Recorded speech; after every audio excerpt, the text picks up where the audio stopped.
ಒಂದ್ ಕಡೆ ಈ ಕಾವೇರಿ ವಿಚಾರದಲ್ಲಿ ನಮ್ಮ ರಾಜ್ಯ ಸರ್ಕಾರ ಸಮರ್ಥವಾದಂತಹ ವಾದ ಮಂಡಿಸುವಲ್ಲಿ ವಿಫಲ ಆಯ್ತಾ ಎನ್ನುವಂತ ಪ್ರಶ್ನೆ.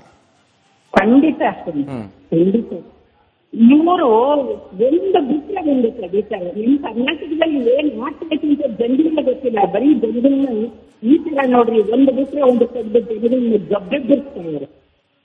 ಕುಡಿಯಕ್ ನೀರಿಲ್ಲ, ನಮ್ಮ ಬಗ್ಗೆ ಕುಡಿಯಕ್ ನೀರಿಲ್ಲ. ಅವ್ರು ಇಲ್ಲಿ ಚೆಕ್ ಮಾಡ್ತಾರಲ್ಲ, ನೀರು ಅಲ್ಲಿ ಚೆಕ್ ಮಾಡ್ಬೇಕಲ್ರಿ. ಅವ್ರು ಸಮುದ್ರಕ್ಕೆ ನೀರು ಬಿಡ್ತಾವ್ರೆ, ನಮ್ಗೆ ಕುಡಿಯಕ್ ನೀರಿಲ್ಲ. ಎಷ್ಟು ತೊಂದರೆ ಕೊಡ್ತಾವ್ರೆ ಜನರಿಗೆ, ಎಷ್ಟು ತೊಂದರೆ ಕೊಡ್ತಾವ್ರೆ. Okay, thank you so much Manjula ಅವರೇ, ನಿಮ್ಮ ಅಭಿಪ್ರಾಯ. ರಮೇಶ್ ಅಂತ ಹೇಳಿ ನಮ್ ಜೊತೆ ದೂರವಾಣಿ ಸಂಪರ್ಕದಲ್ಲಿದ್ದಾರೆ. ನಮಸ್ಕಾರ ರಮೇಶ್ ಅವರೇ. ಹಲೋ, ನಮಸ್ಕಾರ ಸರ್, ಹೇಳಿ. ಶ್ರೀನಿವಾಸ್ ಅಂತ ಹೇಳಿ ನಂದು ಕನೆಕ್ಷನ್ ಕೊಡ್ಲೇ ಇಲ್ವ? ಹೇಳಿ ಸರ್, ಮಾತಾಡಿ, ಕೇಳಿಸ್ತಾ ಇದೆ. ಹಲೋ, ಅಲ್ಲಿ ಬರ್ಲಿಲ್ಲ ಟಿವಿಲಿ. ಈಗ ಬರ್ತಾ ಇದೆ ಸರ್, ನೀವು ಮಾತಾಡಿ. ಹಲೋ, ಶ್ರೀನಿವಾಸ್ ಸರ್ ಧ್ವನಿ ತಲುಪ್ತಾ ಇದೆಯಾ? ಹಾ, ತಲುಪ್ತಾ ಇದೆ. ಹೇಳಿ ಸರ್, ಮಾತಾಡಿ. ಇವಾಗ ಈಗ ಇದು ಈ ಕಾವೇರಿ ಇದು ಪರ್ಮನೆಂಟ್ ಪ್ರಾಬ್ಲಮ್ ಆಗೋಗ್ಬಿಡ್ತು. ಸೊಲ್ಯೂಷನ್ ಇಲ್ಲ ಇದಕ್ಕೆ. ನಮ್ಮ ಆಫೀಸರ್ಗಳು, ನಮ್ಮ ಅಧಿಕಾರಿಗಳು ಹೋಗ್ಬಿಟ್ಟು ಅಲ್ಲಿ ಬಂದ್ ನೋಡಿ ಇಲ್ಲಿ ನೀರಿದೆಯಾ ಇಲ್ವಾ ಅಂತ ನೀವೇ ಅಳ್ಕೊಂಡೋಗಿ ಅಂತ ಹೇಳಕ್ಕೆ, ಅಲ್ಲಿ CWA CM ಇದು ಕಾವೇರಿ ಟ್ರಿಬ್ಯುನಲ್ ಇದೆಯಲ್ಲ, ಅವರು ಬಂದು ಅಳದ್ ನೋಡ್ಬೇಕು. ಅಲ್ಲಿ ನೋಡ್ಮೇಲೆ ಸುಮ್ನೆ ಆರ್ಡರ್ ಮಾಡ್ತಾರೆ, ಕೂತ್ಕೊಡೆ. ಇದನ್ನ ಯಾರು ಹೇಳ್ತಾರೆ? ನಮ್ಮವ್ರು ಹೇಳ್ತಾ ಇದಾರ? ಯಾರು ಹೇಳಲ್ಲ ಹೋಗಿ. ಆಮೇಲೆ ಇದು ಅವರು ಒಂದು ಕೋರ್ಟ್ ಮುಂದೆ ಇಡಬೇಕು, 10 ವರ್ಷದಿಂದ ಎಷ್ಟು ನೀರು ಹೋಗಿದೆ, ಯಾವಾಗ ಪ್ರಾಬ್ಲಮ್ ಆಗಿದೆ ಮಳೆ ಇದ್ದಾಗ ಅಂತ ಹೇಳಿ ಅವರು ಸ್ಟ್ಯಾಟಿಸ್ಟಿಕ್ಸ್ ಕೊಡ್ಬೇಕಲ್ಲಿ. ಈಗ ಜಾಸ್ತಿ ನೀರೆಲ್ಲ ಅವರು ತಮಿಳ್ನಾಡು ತಗೊಂಡು ಸಮುದ್ರಕ್ಕೆ ಹೋಗುತ್ತೆ. ಅದನ್ನ ಯಾರು ಕೇಳ್ತಾರೆ? ಈಗ ಒಬ್ರು ಹೇಳಿದ್ರು, ಲೀಡರ್ ಪೊಲಿಟಿಷಿಯನ್ ಹೇಳಿದ್ರು, ಅಲ್ಲೂ ಹೋಗ್ಬಿಟ್ಟು ಅಳಿಬೇಕು ಕರೆಕ್ಟ್ ಆಗಿ. ನೀರು ಸಮುದ್ರಕ್ಕೆ ಎಷ್ಟು ಹೋಗುತ್ತೆ, ಇಲ್ಲೆಷ್ಟು ಬರುತ್ತೆ, ಇಲ್ಲಿ ನಮ್ಗೆ ಎಷ್ಟು ಬರುತ್ತೆ, ಎಷ್ಟು ವರ್ಷ ತಗೋತಾ ಇದಾರೆ, ಅದು ಎಕ್ಸೆಸ್ ಆಫ್ ವಾಟರ್ ಅದೆಷ್ಟು ಅಂತ ಅವರಲ್ಲಿ ಅಳಿಬೇಕು. ಹೋಗಿ ನಮ್ಮವರು ಒಬ್ರು ಜಡ್ಜ್ ಮಾಡ್ಬೇಕು, ಅದಕ್ಕೆ ಒಂದು ಕಮಿಟಿ ಮಾಡ್ಬೇಕು.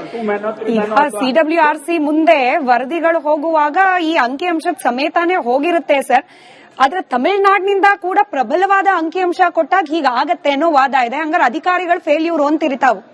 ಕೂತಿರ್ತಾರಲ್ಲ ಅವರು, ಇಲ್ಲಿಟ್ರೇಟ್ ಅವರು ಅವರೆಲ್ಲ ತಮಿಳ್ನವರು, ಅವರು ಬರೀ ಹಿಂದಿಯವರು ಇರ್ತಾರೆ.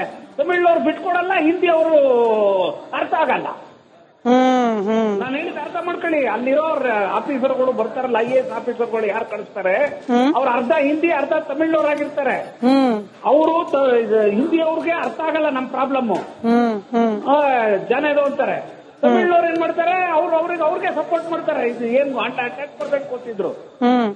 ಇಲ್ಲೆಲ್ಲ ನಮ್ಮ ಕರ್ನಾಟಕದವ್ರು ಏನಾಗ್ಬಿಟ್ಟಿದ್ದಾರೆ ಅಂದ್ರೆ, ಮೇಜರ್ IAS ಆಫೀಸರ್ಗಳೆಲ್ಲ ತಮಿಳ್ನಾಡಿಂದ ಬರ್ತಾರೆ ಎಲ್ಲಾ ಕಡೆ.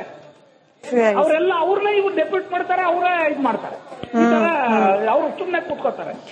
ಇರೋ ಕನ್ನಡಿಗ ಅಧಿಕಾರಿಗಳು ಸರಿಯಾಗಿ ಕಾರ್ಯನಿರ್ವಹಿಸಬೇಕು ಅಂತೀರಿ ನೀವೇ. ಧನ್ಯವಾದ ಸರ್ ನಿಮ್ಮ ಅಭಿಪ್ರಾಯಕ್ಕೋಸ್ಕರ. ಬೆಂಗಳೂರಿನಿಂದ ಸುನೀತಾ ಅಂತ ಕರೆ ಮಾಡಿದ್ದಾರೆ. ಮೇಡಮ್ ನಮಸ್ಕಾರ. ನಮಸ್ಕಾರ ಸರ್. ಏನಂದ್ರೆ ಇವರೆಲ್ಲ ಸ್ಟ್ರೈಕ್ ಮಾಡ್ತಾ ಇದ್ದಾರೆ. ಸ್ಟೇಟ್ ಗೌರ್ಮೆಂಟ್ ಆಗ್ಲಿ ಸೆಂಟ್ರಲ್ ಗೌರ್ಮೆಂಟ್ ಆಗ್ಲಿ, ಇಬ್ಬರು ಇನ್ವಾಲ್ವ್ ಆಗ್ಬಿಟ್ಟು ಮಾಡಿದ್ರೆ ತಾನೇ ಇಳಿದ್ರೆ ಸಾಲ. ಅದನ್ನ ಬಿಟ್ಬಿಟ್ಟು ಈಗ ಸ್ಟ್ರೈಕ್ ಮಾಡಿದ್ರೆ ನಮ್ಗೆ ತಾನೇ ಪ್ರಾಬ್ಲಮ್ ಆಗೋದು. ಹೀಗಾಗಿ ಏನಂದ್ರೆ, ನೀವು ಕುಡಿಯೋದಕ್ಕೆ ನೀರ್ ಬೇಕು, ರಿಕ್ವೆಸ್ಟ್ ಮಾಡ್ರೆ. ಈಗ ನೋಡಿ ತಮಿಳ್ನಾಡಿಂದ ಅವ್ರಿಗೆ ಕುಡಿಯೋದಕ್ಕೆ ನೀರಿದೆ ಅಲ್ವಾ, ಅದನ್ನ ಬಿಟ್ಬಿಟ್ಟು ಇವಾಗ ನಮ್ಗೆ ಕುಡಿಯೋದಕ್ಕೆ ನೀರಿಲ್ಲ ಅಂದ್ರೆ ಊಟ ಮಾಡಿದ ತಕ್ಷಣ ಕುಡಿಯೋದಕ್ಕೆ ನೀರ್ ತಾನೇ ಬೇಕು. ಅದನ್ನ ಬಿಟ್ಬಿಟ್ಟು ಬೆಳೆಗೆ ನೀರ್ ಬೇಕಂದ್ರೆ ಕುಡಿಯೋದಕ್ಕೆ ನೀರಿದ್ರೆ ತಾನೇ ಬೆಳೆ. ಮೊದಲು ಕುಡಿಯೋದಕ್ಕೆ ನೀರ್ ಕೊಡೋದ್ ವ್ಯವಸ್ಥೆ ಮಾಡ್ಬೇಕು. ಅದನ್ನೆಲ್ಲ ಬಿಟ್ಬಿಟ್ಟು ಗಲಾಟೆ ಮಾಡ್ಕೊಂಡು ನಮ್ದೇ ಹಾಳಾಗುತ್ತೆ. ಯಾಕೆ ಇದ್ ತರ ಯೋಚನೆ ಮಾಡ್ತಿಲ್ಲ ಪ್ರಧಾನಿ ಆಗಿರ್ಬೋದು. ರಾಜಕಾರಣ ಮಾಡಬಾರ್ದು ಅಂತ ಹೇಳ್ತಾ ಇದ್ದೀರಿ. ಮಾಡಬಾರ್ದು, ರಾಜಕಾರಣ ಮಾಡಬಾರ್ದು. ಯಾಕಂದ್ರೆ ಒಂದಾಗಿದ್ರೆ ಅವ್ರು ತಮಿಳ್ನಾಡರು ತಾನಾಗಿ ಸರಿಯುತ್ತಾರೆ. ಈ ಯಾವ್ದಂದ್ರೆ ಅಷ್ಟು ಪಕ್ಷಭೇದ ಬಿಡ್ಲಿ, ನಮ್ ಕನ್ನಡಿಗರಾಗಿ ಹೋರಾಡ್ಲಿ.